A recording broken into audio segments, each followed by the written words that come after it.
So hello and welcome back. हमने हमारे previous video में HTML के स्टाइल्स के बारे में हमने बात किया था।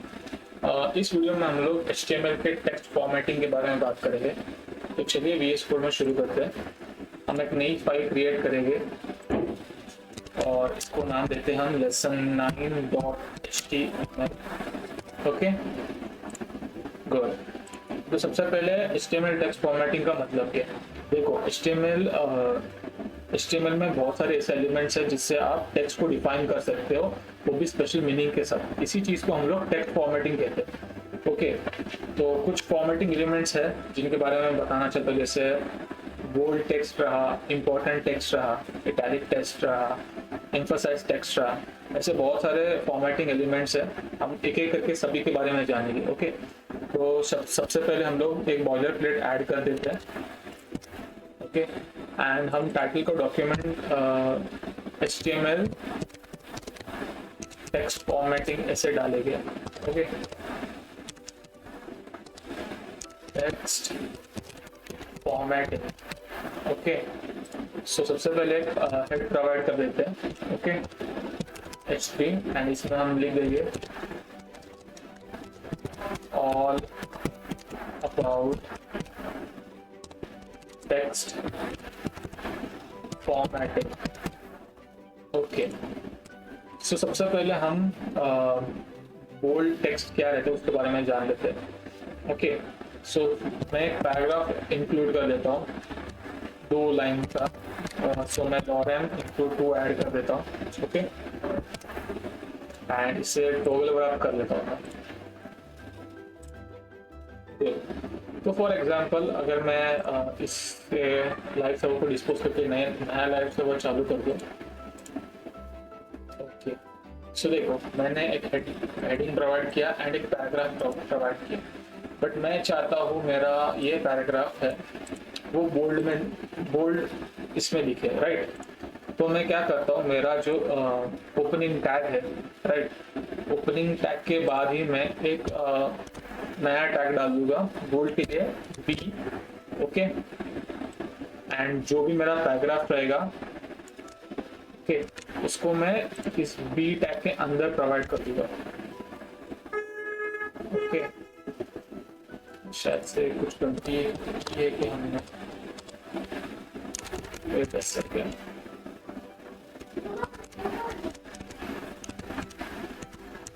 ओके, मैं काम करता हूँ, इस सब चीज़ों को हटा देता हूँ। तो फॉर एग्जांपल मैं एक पैराग्राफ टैग ऐड करता हूँ, इसी के अंदर मैं एक बोल्ड टैग करके ऐड कर देता हूँ। ओके, एंड अब मैं 2 लाइन ऐड कर देता हूँ lorem into 2। ओके, अब सेव करके दिखा देता हूँ। तो देखो मुझे जितने भी कैरेक्टर्स है मेरे इस पैराग्राफ के अंदर, वो सारे के सारे बोल्ड फिगर्स में दिखेंगे। ओके, सो ये है काम बोल्ड टैग का। सो जैसे हमारा बोल्ड टेक्स्ट था उसी तरह इंपॉर्टेंट टेक्स्ट भी वैसे रहता है। So bold tag and strong tag दोनों का काम एक ही है, आपके टेक्स्ट को थोड़ा सा बोल्ड करना, राइट? उसी तरह फॉर एग्जांपल मैं दिखा देता हूँ आपको एक एग्जांपल के थ्रू। मैं एक नया पैराग्राफ ऐड कर देता हूँ, इसी के अंदर मैं स्ट्रॉन्ग टैग ऐड करता हूँ। स्ट्रॉन्ग टैग का काम है आपके टेक्स्ट को इम्पोर्टेंट दिखाना। वो इम्पोर्टेंट कैसे दिखाता है? आपके टेक्स्ट को बोल्ड करके। फॉर एग्जांपल अगर मैं यहाँ पे एक लाइन ऐड कर दूँ एंड इसे सेव कर दूँ, तो देखो मेरा फर्स्ट पैराग्राफ और सेकंड पैराग्राफ दोनों सेम फॉन्ट में लिखेंगे और सेम फॉन्ट साइज में लिखेंगे। दोनों टैग सेम ही चीज को यूज किया जाता है, बोल्ड और स्ट्रॉन्ग। सो फर्स्ट था bold text and second tag था हमारा स्ट्रॉन्ग टैग जो था इंपॉर्टेंट टेक्स्ट के लिए। ओके, मैं यहाँ पे एक कमेंट लिख देता हूँ चाहे तो। ओके, कंट्रोल, और यहाँ पे मैं लिख देता हूँ फॉर बोल्ड टेक्स्ट, एंड यहाँ पर भी एक कमेंट में पास कर देता हूँ। Okay, strong tag for important text. Okay, so अब मैंने आपको bold bold tag and strong tag के बारे में बता दिया। अब मैं आपको italic text and emphasise text के बारे में बताऊंगा। अब ये दोनों भी सेम ही चीज है, सिर्फ इनके टैग्स अलग अलग है। फॉर एग्जांपल मैं यहाँ पे एक नया पैराग्राफ ऐड कर देता हूँ, इसके अंदर मैं आई टैग का इस्तेमाल कर देता हूँ। ओके, आई टैग का इस्तेमाल कर देता हूँ एंड फिर इसके अंदर एक पैराग्राफ ऐड कर देता हूँ। ओके, अच्छा सेव करके बता दूँ तो देखो मेरा जो पैराग्राफ रहेगा वो इटैलिक में आ जाएगा। ओके, एंड ऐसी सेम चीज एक दूसरा टैग भी करता है जो है आपका em tag. Okay, em tag डाल देता हूं मैं, इसके अंदर भी अगर मैं एक पैराग्राफ ऐड कर दूं, ओके, जब सेव करके दिखाऊं तो देखो दोनों टैग में कोई फर्क नहीं है, सिर्फ टैग के नाम अलग अलग है। एक है इटैलिक टेक्स्ट और दूसरा है एम्फसाइज टेक्स्ट के लिए। ओके, अब मैंने आपको 4 टेक्स्ट के बारे में बताया, bold text, important text, italic text and mark text के बारे में। अब मैं बताने वाला आपको स्मॉलर टेक्स्ट के बारे में। इसके लिए हम स्मॉल टैग का यूज करेंगे। यहाँ पे एक मैं नया पैराग्राफ क्रिएट कर लेता हूँ एंड सबसे पहले तो मैं यहाँ पे एक कमेंट लिख देता हूँ। कहा गया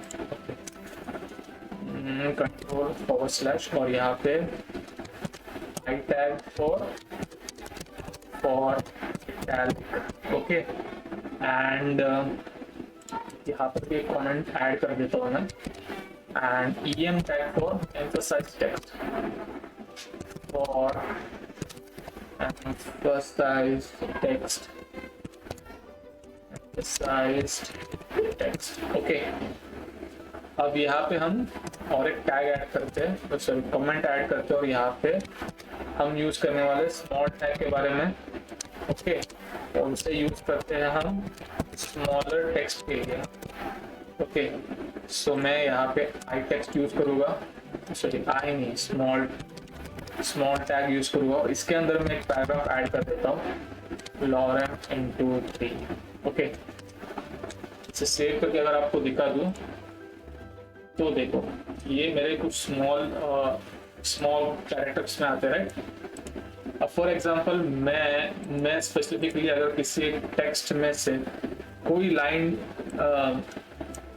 कहते हैं ना डिलीट करना चाहता हूँ, उसके लिए भी हमारे पास एक टैग अवेलेबल है। फॉर एग्जांपल मैं यहाँ पे एक नया पैराग्राफ क्रिएट करता हूँ।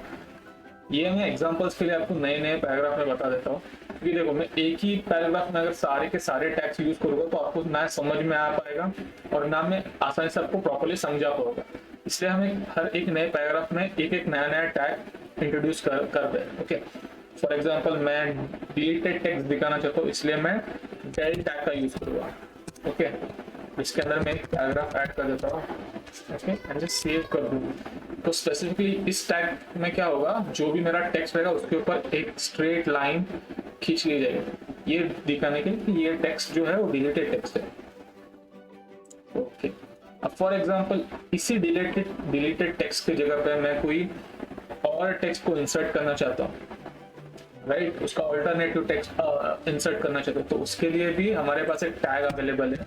तो मैं एक नए पैराग्राफ में वो टैग इंट्रोड्यूस कर देता हूँ, वो टैग है ins, इंसर्ट का टैग है ये, एंड इसके अंदर भी अगर मैं एक या दो लाइन ऐड कर दूँ तो आपको समझ में आ जाएगा।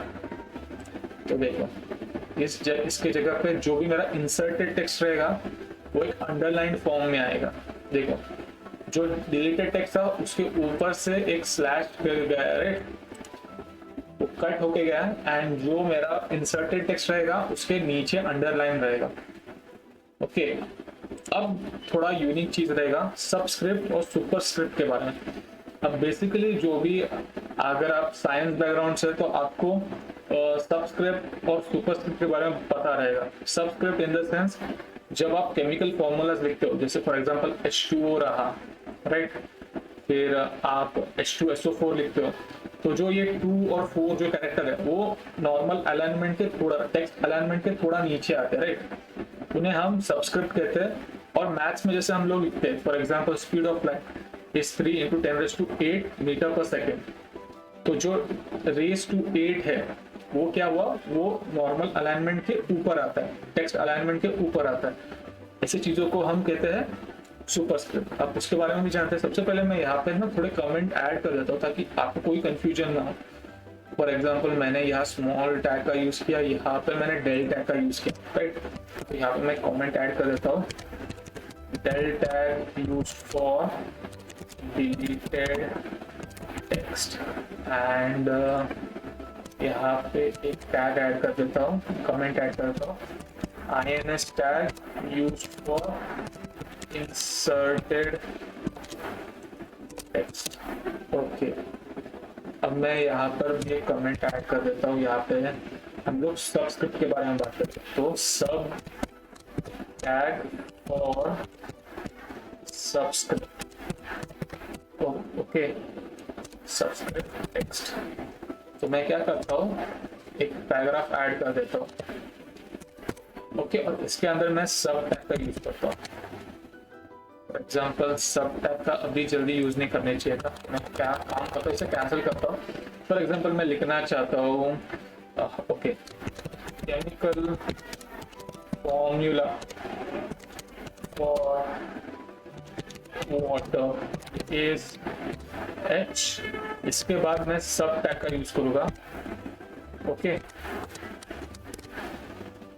सब के अंदर मैं टू लिखूंगा और सब के बाहर में ओ लिखूंगा, ओके। और फिर सेव करके अगर मैं आपको दिखा दूं तो देखो, chemical formula for water is H2O, जो मेरा टू है वो क्या कर रहा है, मेरे टेक्स्ट के मिडल लाइन से नीचे आ रहा है, ओके। ये रहा मेरा सबस्क्रिप्ट, एंड मैं चाहता हूँ फॉर एग्जाम्पल मैं चाहता हूँ मैं एक सुपरस्क्रिप्ट भी ऐड करूँ, तो मैं कमेंट लिख देता हूँ, sup tag for superscript text, okay. And यहाँ पे एक पैराग्राफ ऐड कर देता हूँ, मैं पैराग्राफ ऐड कर देता हूँ, एंड मैं यहाँ पे लिखता हूँ, यहाँ पर मैं गलती कर रहा हूँ, the speed of light is 3 into 10 raise, अब रेज टू 8 चाहता हूँ मैं, राइट। तो मैं तब सबस्क्रिप्ट का सुपर स्क्रिप्ट का यूज करूंगा, तो मैं यहाँ पे सूप लिख देता हूँ, सूप के अंदर मैं लिखता हूँ 8, एंड 8 के बाहर जहाँ पे मेरा सूप टैग खत्म हो रहा है वहां पे मैं लिख दूंगा मीटर बाय सेकेंड, और अब इसे सेव कर देता हूँ। तो देखो मुझे आया, the speed of light is 3 into 10 raised to 8 meter per second, जो मेरा raise to power raise to 8 है वो दिख रहा है ऊपर, जो मेरे बीच की लाइन जो पास हो रही है उसके एग्जैक्ट ऊपर है मेरा सुपर टेक्स्ट। आई होप आपको आज का जो वीडियो था वो समझ में आ गया रहेगा।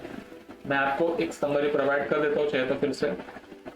हमने आज जितने भी टेक्स्ट देखे, राइट, सबसे पहले हमने किसी भी कैरेक्टर या फिर किसी भी टेक्स्ट को बोल्ड करने के लिए हम ई टैग एंड स्ट्रॉन्ग टैग, ये दो टैग का यूज कर सकते हैं, राइट। उसके बाद हमें अगर कोई पैराग्राफ, हमें कोई कैरेक्टर इटैलिक में चाहिए तब हम आई टैग और EM टैग का यूज कर सकते हैं, उसे इटैलिक या फिर एम्फसाइज टेक्स्ट करने के लिए। फिर हमें अगर कोई टेक्स्ट स्मॉलर साइज में चाहिए तो हम स्मॉल टैग का यूज कर सकते हैं। उसके बाद अगर हमें कोई टेक्स्ट को डिलीट करना है तो हम डेल टैग का यूज कर सकते हैं। हमें कोई टेक्स्ट इंसर्ट करना है तो हम INS टैग का यूज कर सकते हैं। और इफ हमें कोई सबस्क्रिप्ट ऐड करनी है तब हम सब टैग का यूज कर सकते हैं, एंड इफ हमें सुपरस्क्रिप्ट ऐड करनी हो तो हम सुप टैग का इस्तेमाल कर सकते हैं। आई होप आपको आज का वीडियो समझ में आ गया रहेगा, एंड इफ अगर आपको वीडियो अच्छा लगा तो लाइक कर दीजिए एंड चैनल को सब्सक्राइब कर दीजिए। Till then bye.